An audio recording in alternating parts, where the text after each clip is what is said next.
evening. This is Spirit Journey. Today is Tuesday, August 13, 2019, and it's about 8:56 p.m. I'm sitting here in my living room, and I'm watching again for the umpteenth time the movie The Assassin's Creed. I am absolutely fascinated by this story, despite the violence. But I watch it not because of the violence. I watch it because I believe it's teaching something, teaching and explaining the whys. I'm reminded as I'm watching the movie, a fellow YouTuber, and she asked the question, why the violence? Why so much violence in the world? Why do certain groups on this planet wage war, commit so much violence? Now, in the movie The Assassin's Creed, they were saying genetics. And then I'm reminded with the movie The Assassin's Creed, see, in the beginning of the movie, it discussed about these two factions from I think the Dark Ages, as they call it. And these two factions knew about this particular artifact. They call it the apple, as in the fruit of disobedience with regard to the book of Genesis in the Bible, and how when the fruit was partaken, that it corrupted Adam and Eve. And then all the strife because of this corruption of their genetics. That's why. But this movie, The Assassin's Creed, talks about that it was discovered, this particular artifact, and it's believed to be that particular artifact from the book of Genesis, the actual apple. It looks like some type of metal device, and when it's opened, these rays of light come out. And as I'm saying this, I'm reminded that light is energy, and that we are all energy. So maybe this light readjusts our genetics, and this light, once it alters it, it makes people act a certain way. Now, these two factions, the assassins and the Knights Templar, are in opposition to each other.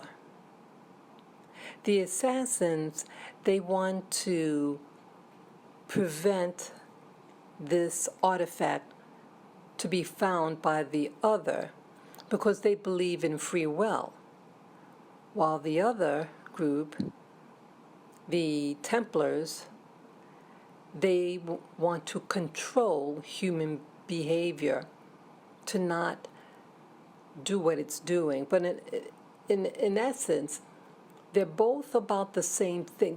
They say that they're about difference. They're the same coin, but two sides of that same coin. And they both use physical violence to get their way. So it doesn't matter about the killing. One says, hey, free will for everyone. The other one saying, no, we don't want free will. We want to control human behavior, and we're willing to kill to get it. As I'm watching on the monitor in front of me, that I see that they have a shield, and on the shield is a red cross. Now, isn't the cross the symbol for Christianity? So I'm thinking about the Christ and how the promise that the Christ, Jesus, is supposed to come back. And when you accept Jesus the Christ, that somehow you are able to go to what they call heaven. You get raptured to heaven and avoid death or something, or if you're already dead, as to say, in Jesus Christ, and on that day you get resurrected and have this eternal life. So how is that done? So it's like, again, some type of marker that's done upon people. This marker that if you choose one side, and how they have access to everybody, but somehow it's a marker that's going to be placed on people, and whoever who professes Jesus the Christ will be marked, and when that time comes to be raised, versus those people who do not. So what is it? And what is this fight really about? That I'm thinking about also in Genesis chapter 6, verse 6, about the daughters of man and the sons of God. This is also a big clue about this whole movie, about genetics. That there was a genetic alteration, and this sleeping with the sons of God onto the daughters of Adam. There was a genetic manipulation. So again, Adam and Eve had already taken of the fruit. And then by chapter 6, verse 6, some other life force or being interfered and tinkered with the genetics. So it's like, wow, human genetics is really important. Why would a spirit being care anything about people who are mortal, who are three-dimensional versus spirit? So it's suggesting to me that those sons of God were not spirit beings, but actual living 3D beings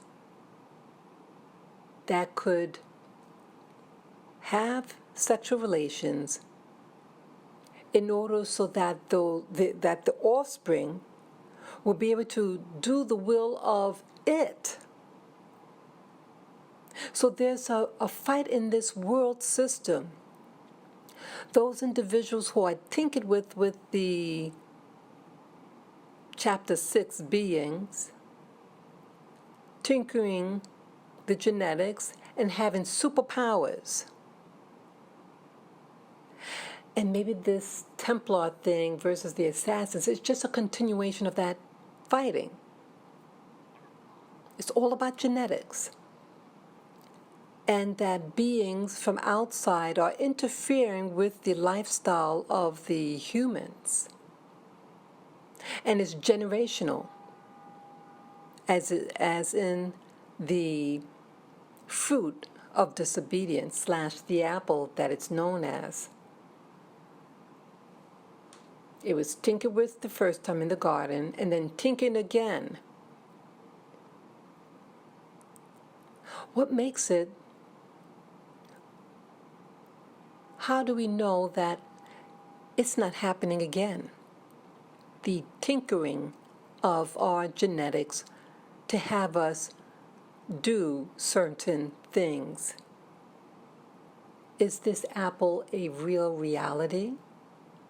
This capturing of this device to control? And I'm hearing more and more about how beings with what they call ETs, as they call it now, interfering with human genetics, and that it's a hybrid program, and this hybrid program is so that those other beings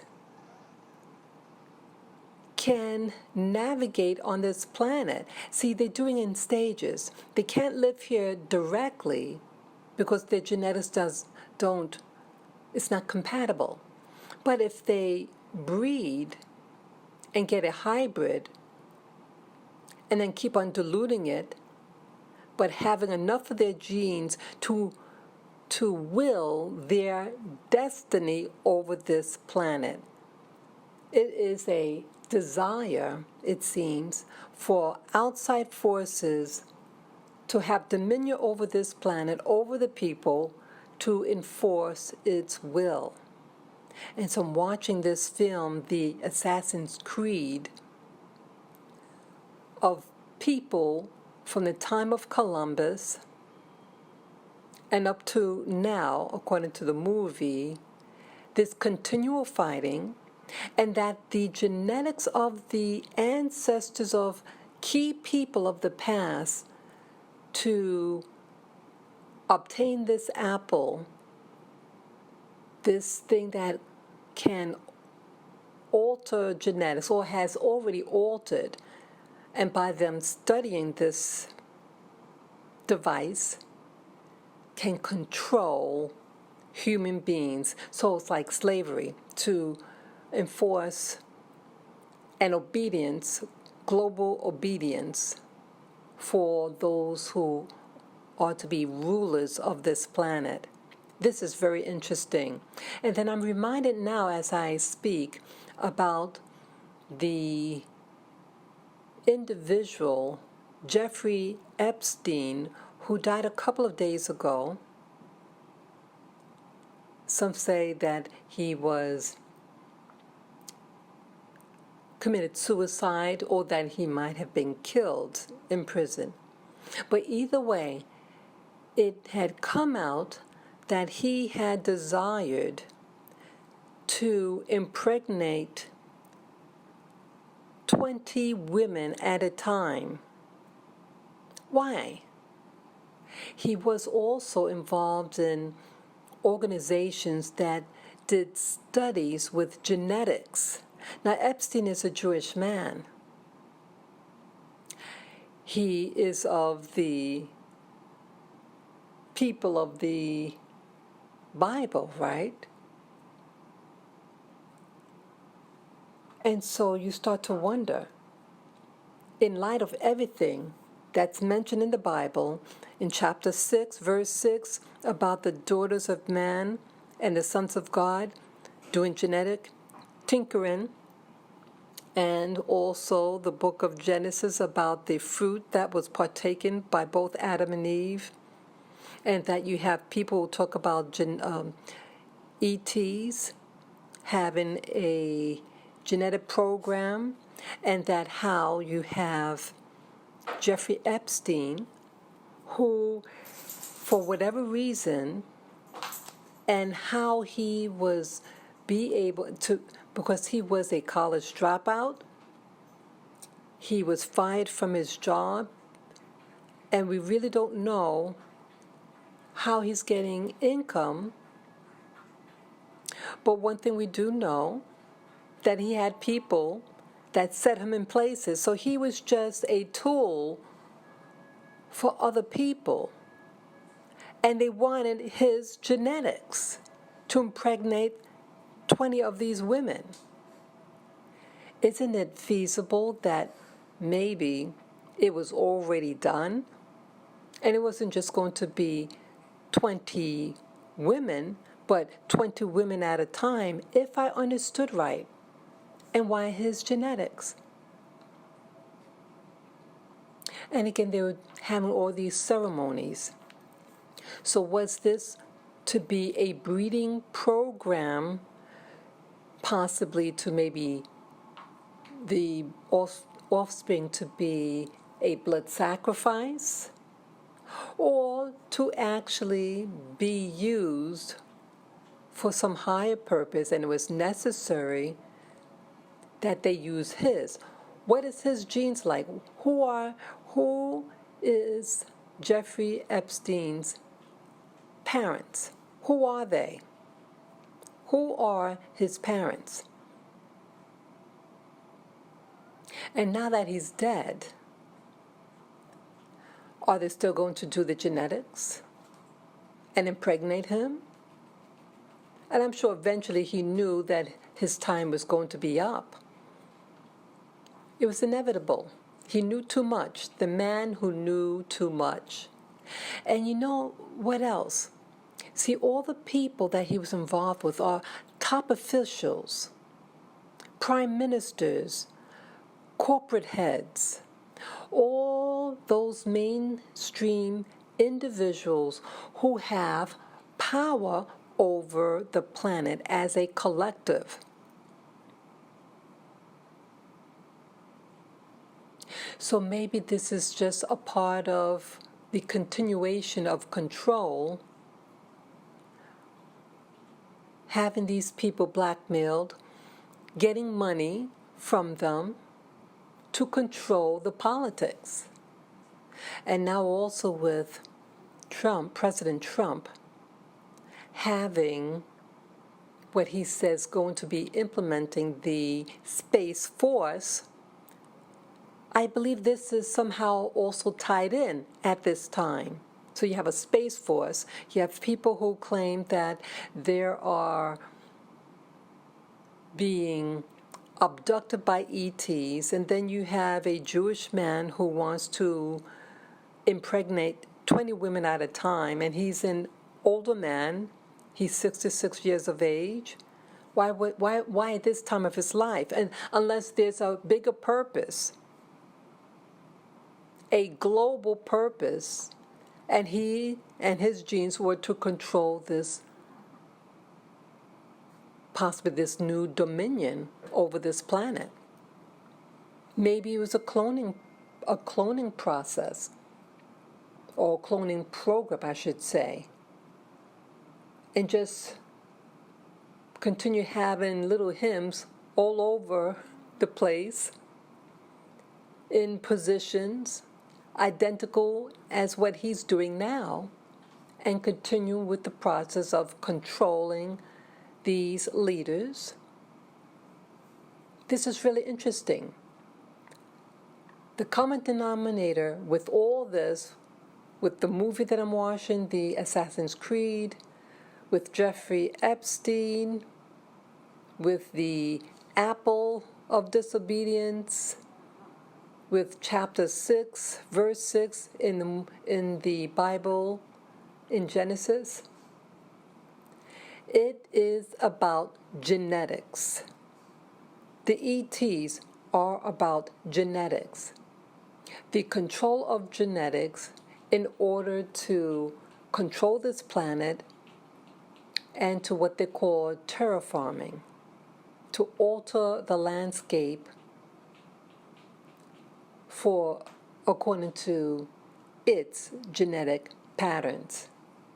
This is just food for thoughts. This is just an addendum to the video, the audio that I just put out regarding the Assassin's Creed, Jeffrey Epstein, and DNA. Now, everything is done with a purpose behind it. Up front, things may seem unrelated. I'm watching this movie, The Assassin's Creed, and this movie is supposed to take place in Spain. Now, what happened in Spain in 1492? But Columbus. And this movie discusses that. And he had privy to this fruit of disobedience, this apple that can influence one's genetics. Fast forward now. What is the Americas like today? A big portion of the Americas are descendants of people from Spain. And there's something that's very interesting about the colonial Spain versus colonial everyone else of the Americas. The Spaniards in particular seem to really want their genetics spread. It was imposed upon the indigenous and African population here in the Americas.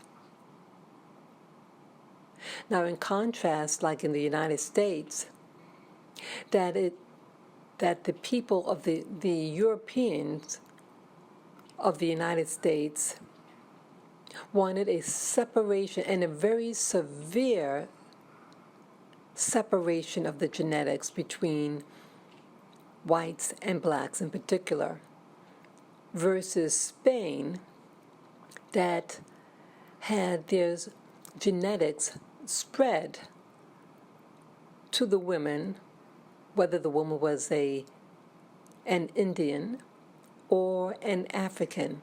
And so if you look at the population of Spanish-speaking languages in the Americas, many of them are very fair-complected, to signify the dilution of the indigenous and African population and also their identity.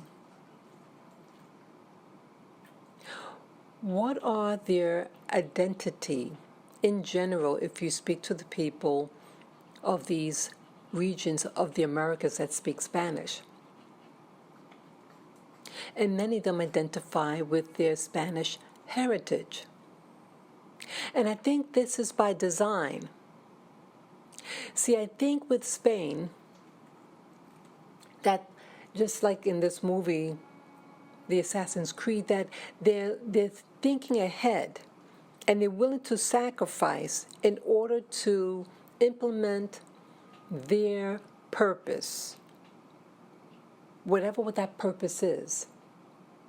And so the Spaniards knew this, spread their genetics with these populations, the African and the Indian, so that they'll be used in the future to fight a war against its non-Spanish speaking nations in the Americas. And if you look at what's going on in the media today, you have a large influx of people from Central America and the politics behind it. And that if you prevent them from entering, then you are a racist. See, this is modern day politics.